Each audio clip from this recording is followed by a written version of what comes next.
kesempatan kali ini saya akan menjelaskan mengenai model infrastruktur jaringan.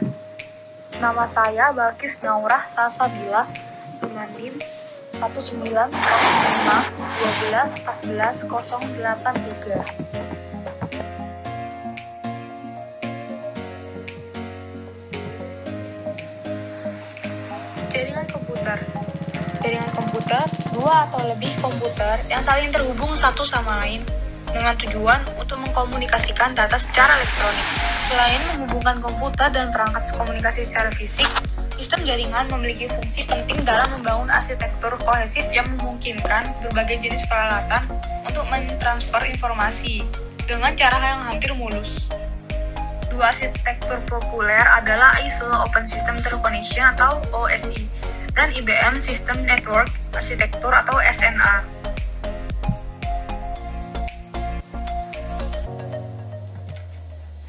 Nah, jaringan komputer dibagi dua, yaitu yang pertama, jaringan komputer terpusat, dan yang kedua, jaringan terdistribusi.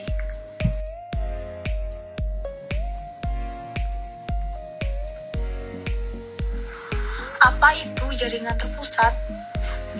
Jaringan terpusat yaitu jaringan yang terdiri dari komputer klien dan komputer server, di mana komputer klien bertugas sebagai perantara dalam mengakses sumber informasi atau data yang berasal dari komputer server. Sistem terpusat memiliki otoritas tunggal. Hanya aktor sentral ini yang memiliki kekuatan untuk membuat keputusan dan mengatur sistem. Aktor pusat ini maksud yaitu seseorang atau kelompok dengan kontrol yang tertinggi. Server ini umumnya memiliki sumber daya komputasi yang sangat besar, fasilitas penyimpanan, dan fitur high-end lainnya.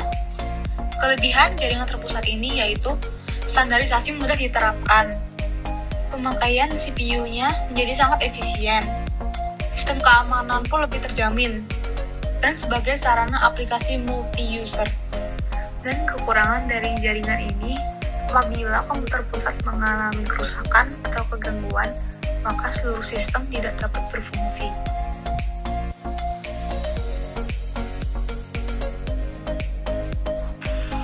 Jika sistem terdistribusi atau desentralisasi tidak bergantung pada otoritas pusat, namun kekuatan pengambilan keputusan didistribusikan secara merata di antara semua peserta.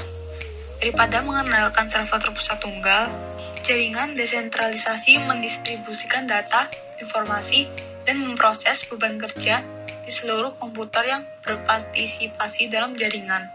Hal ini memungkinkan untuk toleransi kesalahan yang lebih besar sebagai komponen kunci dari jaringan didistribusikan di beberapa mesin. Jika salah satu jaringan atau hardware-nya down, maka jaringan secara keseluruhan terus berfungsi. Untuk keuntungan dari jaringan terdistribusi ini yaitu menawarkan peningkatan keambilan sistem karena informasi melewati banyak berbeda. Independen komputer di jaringan tidak ada satu titik kegagalan. Masing-masing komputer juga tidak harus bergantung pada server pusat tunggal untuk menangani semua pengolahan, yang berarti sedikit risiko dalam kemacetan jaringan. Kekurangan dari jaringan ini yaitu memerlukan lebih banyak komputer yang berpartisipasi atau mesin hardware dari jaringan terpusat, yang berarti lebih banyak pemeliharaan dan masalah yang lebih potensial menciptakan beban tambahan pada dukungan TI.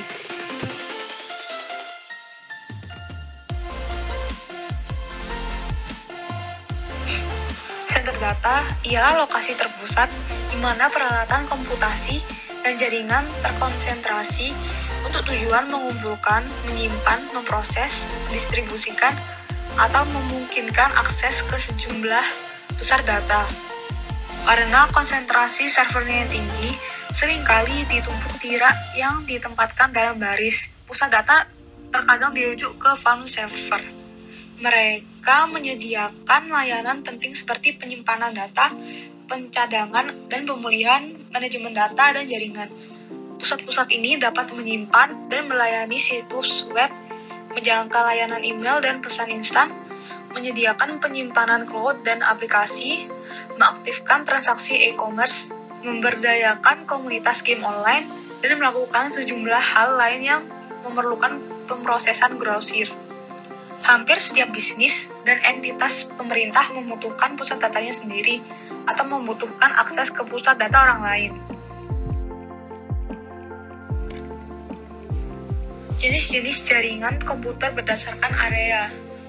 Untuk area lebih kecil ada PAN, Pearson Area Network, dan yang kedua ada LAN, Local Area Network.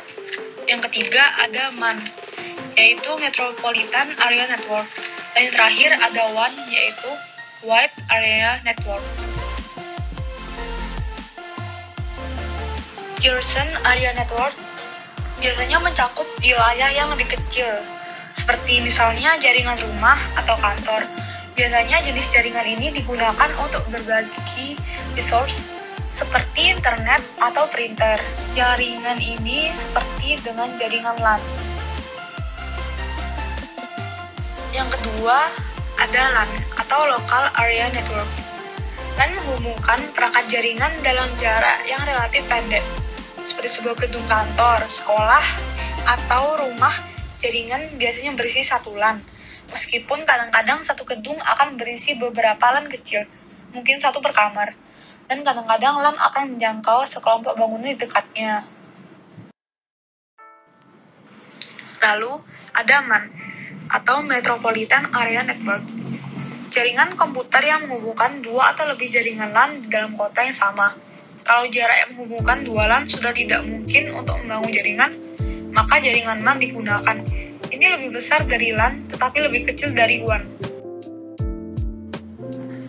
WAN atau Wide Area Network juga bisa dibilang sebagai kumpulan LAN yang tersebar secara geografis. Perangkat jaringan yang disebut router menghubungkan LAN ke WAN. Dalam jaringan IP, router menyimpan alamat LAN dan alamat WAN.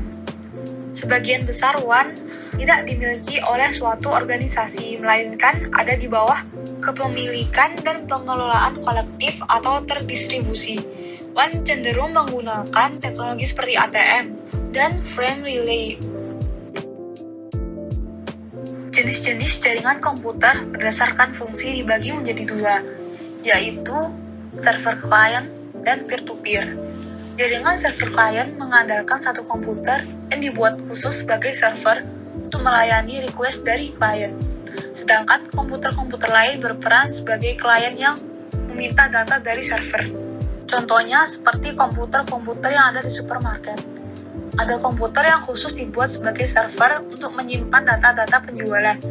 Sedangkan puluhan komputer kasir lainnya berperan sebagai klien yang membaca data dari server. Lain halnya dengan jaringan peer-to-peer. Jenis jaringan ini memberikan peran yang sama untuk semua komputer. Jadi, satu komputer bisa berperan sebagai server dan klien sekaligus. Jaringan ini digunakan untuk model operasional yang sederhana dan tugas-tugas umum seperti sharing file dan printer. Jenis jaringan komputer berdasarkan media transmisinya. Pada awalnya, jaringan komputer hanya dibuat untuk skala kecil dengan mengandalkan media kabel. Dengan kabel mengharuskan semua komputer terhubung ke perangkat jaringan melalui kabel-kabel jaringan untuk dapat saling berkomunikasi. Karena itulah, jenis jaringan ini lebih cocok digunakan untuk keperluan lokal, karena akan sangat merepotkan jika harus menghubungkan kabel antar komputer yang berjarak terlalu jauh. Namun, seiring dengan perkembangan zaman, jaringan komputer pun terus berevolusi hingga terciptalah sistem jaringan tanpa kabel. Komunikasi antara komputer di suatu jaringan kabel mengandalkan gelombang elektromagnetik. Dengan adanya teknologi nirkabel atau tanpa kabel, jaringan pun dapat diperluas hingga ke seluruh dunia seperti sekarang. Jenis-jenis jaringan komputer berdasarkan topologi dibagi menjadi 6.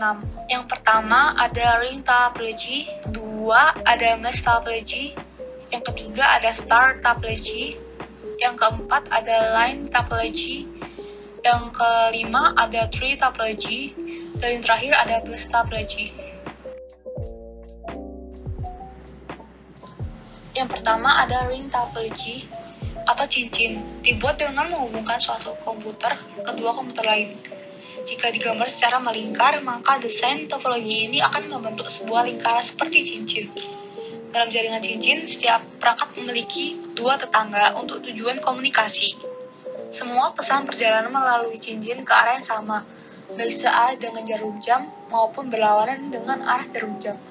Jika ada kerusakan di kabel atau perangkat merusak loop dan dapat menurunkan seluruh jaringan.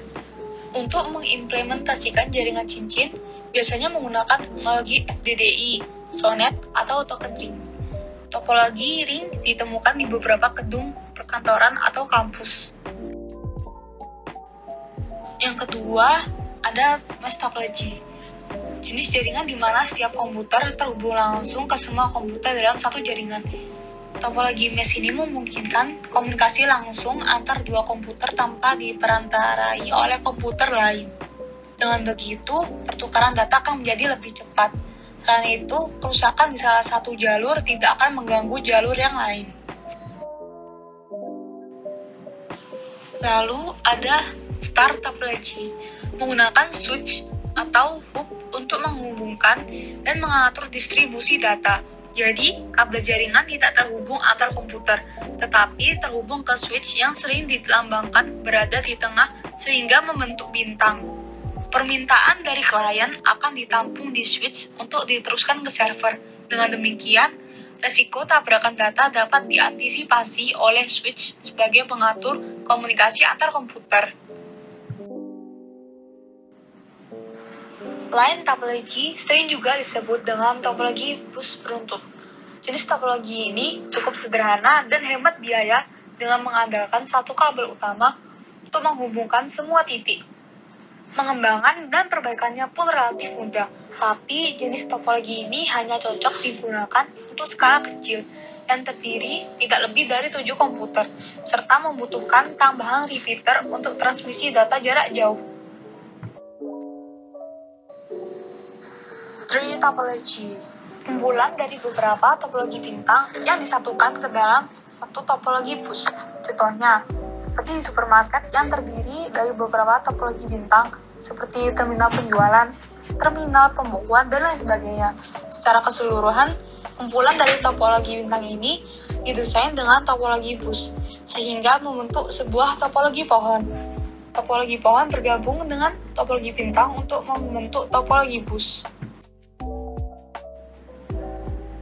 Dan yang terakhir ada bus topology. Jenis topologi yang sangat banyak digunakan sampai sekarang. Setiap komputer dihubungkan melalui kabel spaksi, di mana kedua ujungnya harus diakhiri dengan sebuah terminator. Kendala paling besar dari topologi ini adalah kesulitan mengukur kecocokan kabel spaksi. Penggunaan kabel yang tidak cocok akan merusak network interface card, sehingga mengurangi kinerja jaringan. Jaringan bus menggunakan kabel sebagai tulang punggungnya. Kabel ini pun berfungsi sebagai media komunikasi.